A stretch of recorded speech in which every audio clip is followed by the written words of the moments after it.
Nes i wneud cyfweliad efo Dewi Llwyd nôl ym mis Rhagfyr, y rhaglen penblwydd, a nath ofyn wrtho fi be oedd yn hoff benblwydd i.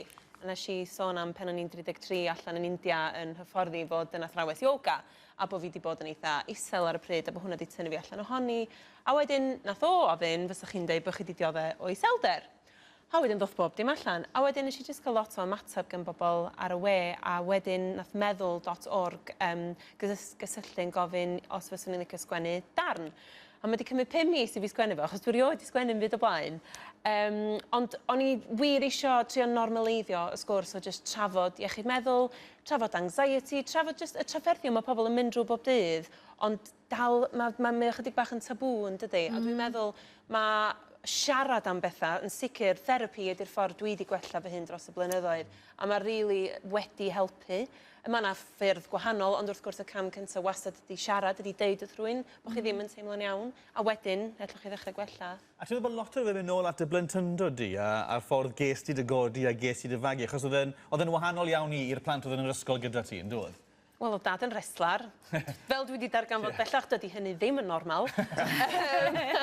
So do, ges i fagwraeth od a gwahanol. Swn i'n newid unrhyw beth rwan, ond be ydych chi'n darganfod pan ydych chi'n mynd am therapi ydy bod lot o'r pethau, y ffyrdd da ni'n ymateb i beth yma'n bywyd, yn ganlyniad o sefyllfaoedd da ni wedi bod ynddyn nhw yn y gorffennol. A wedyn ydych chi'n gallu dechrau bron mapio allan y rhesymau mae gyd, a wedyn dechrau rheoli nhw neu cymryd mewn ffordd, cymryd cyfrifoldeb dros y meddwl.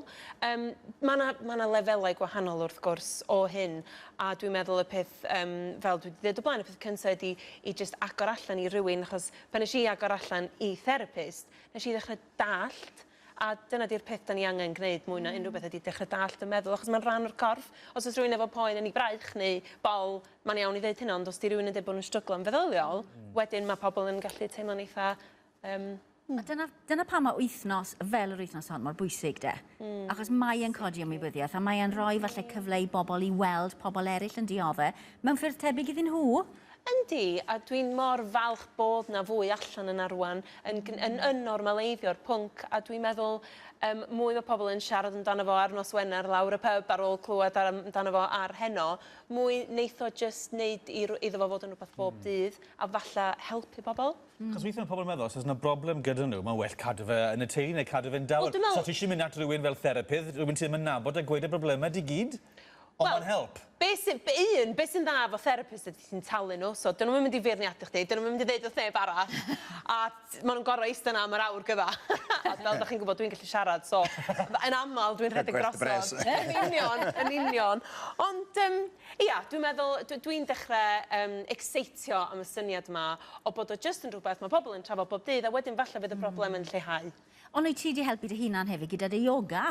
Do, mae hwnna hefyd. So, yn y darn yma dwi wedi sgwennu meddwl.org ydy'r dudalen os da chi eisiau mynd i gael darlleniad bach. Ond mae o'n esbonio pen eis i ar y cwrs yoga yma blynyddoedd yn ddiweddarach, nes i mewn ffordd cael rhyw epiphany o, wel, dwi'n wedi bod am therapi ys blynyddoedd, achos o'n i'n meddwl, o, dwi wedi sortio hwnna wan, achos colli'n had na ddechrau'r peth. Ond wrth gwrs, mae bywyd yn mynd fyny a lawr, a mae'r meddwl weithiau jyst yn gallu mynd yn isel am ddim rheswm, a mae hwnna'n anoddach fyth, achos wedyn sut dwi fod i esbonio rhywbeth, neu sut dwi fod i wella rhywbeth, os dwi'n gwybod be ydy'r broblem. Ond mae'n gallu bod yn rhywbeth cemegol yn y bren hefyd, a dyna pryd mae angen mynd at y doctor. Felly, mae yoga a meditation myfyrio yn sicr wedi helpu fi i just tawelu'r meddwl. Da ni'n byw mewn byd mor brysur dyddiau yma.